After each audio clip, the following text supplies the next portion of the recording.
Hey there, so today we have another review. This is a beer courtesy of Bobby. Thank you so much. He sent me this. This is part of the first package he sent me, and I'm really excited. So let's just dig into the beer, and I'll talk while I'm cracking it up. So this is from Jester King. I don't know what I'm doing. This is SPON Black Cherry 2022. So SPON is their program. Jester King was literally, well, I think Allagash was probably the first one, maybe, trying to do the spontaneous fermentation thing. Cool Ship and Jeffrey Stuffing is really a beer lover of Belgian beer. Sort of created this method Gueuze, and then Horal, which is the sort of industry like collective for the Gueuze producers and Lambic producers, and blended into Gueuze. They were like, no, you can't use the word Gueuze. So he went with Methode Traditionnelle, and they ended up getting rid of that too, because it was Methode Gueuze and then it's Methode Traditionnelle, and then they just got rid of it all. So curious how this one turns out. Yeah, there we go. Beautiful. Nice. Beautiful. Proper cork. Like true cork, yeah, right? Yeah, this is one piece, not a composite cork that you get in some of your wines, just like real cork. Funky. Cool. 2022. I am not sure, by the way, if I've ever had a SPON beer. SPON is their spontaneous program. Obviously, have had their mixer culture stuff, their IPAs, their lagers and stuff. But their SPON program sort of started as I was moving away, sort of got into the industry and started moving away from trading and beer, bottle shares and stuff. So I don't think I ever ran into one. I'm curious to try their SPON stuff. So this one turns out. All right. So SPON Blackberry Cherry, 100% spontaneous, blah, blah. Chiller, Ward, and Cool Ship. Let's get this.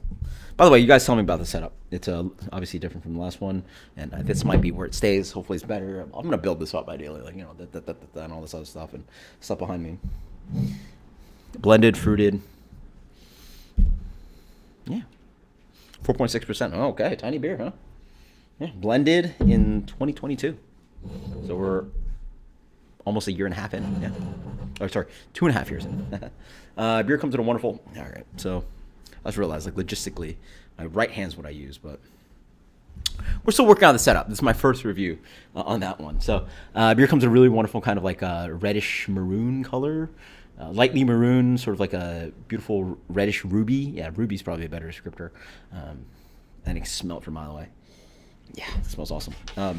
Big rich fruit character, tons of cherry, a little bit of the jammy blackberry note, a little bit of blackberry seeds, but then also get that kind of like toasted sesame character that I get from proper Gueuze. Vinegar, funk, light struck. I mean, all the fun things. Really fun. Blackberry cherry is not a combination traditional to Gueuze, so it's actually really interesting.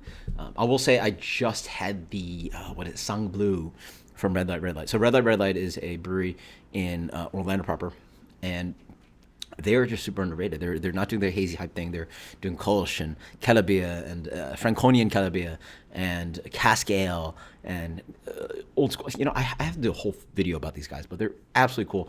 And they were one of the people that had the Zwanzide, and so they tapped on actually Sang Bleu, which is a Gueuze made with. Oh, geez, what are these things called?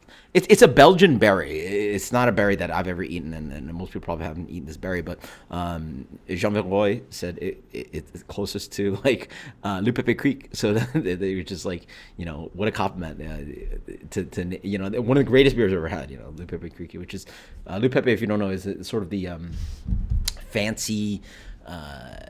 High-end version of the blended beers that Cantillon does. So, and the Lou Pepe is a really special beer. So, yeah. But Blackberry Cherry, yeah, that's not traditional, and sort of reminds me of that Sang Bleu that I recently had. The recent batch was killer good. So, cheers. Very dry. Interesting.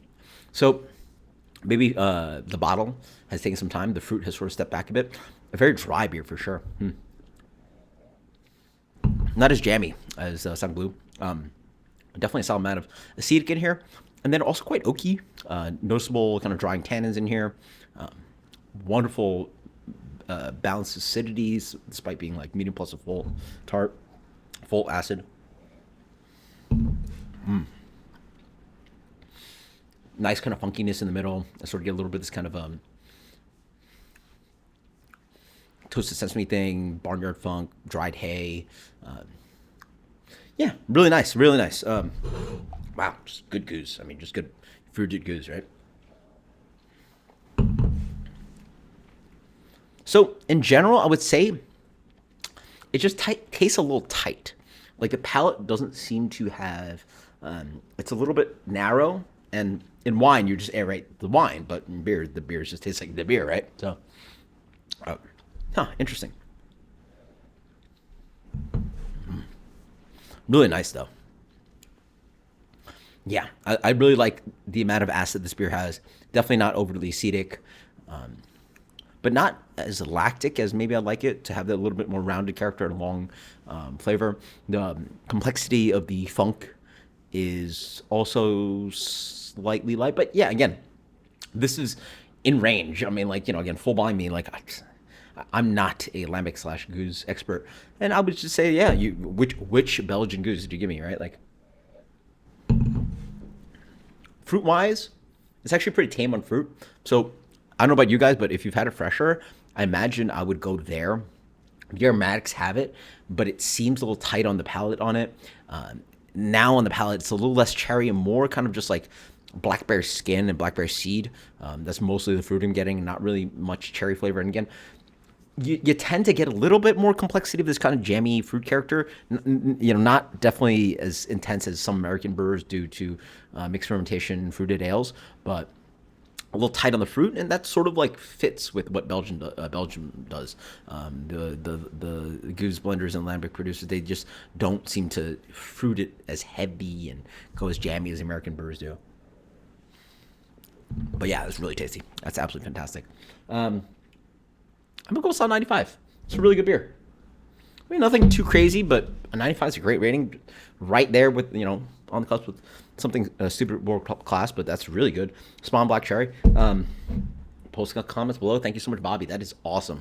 Really appreciate you said this was actually in his first box, and I never got a chance to review it, so finally reviewing it. 95. Cheers later.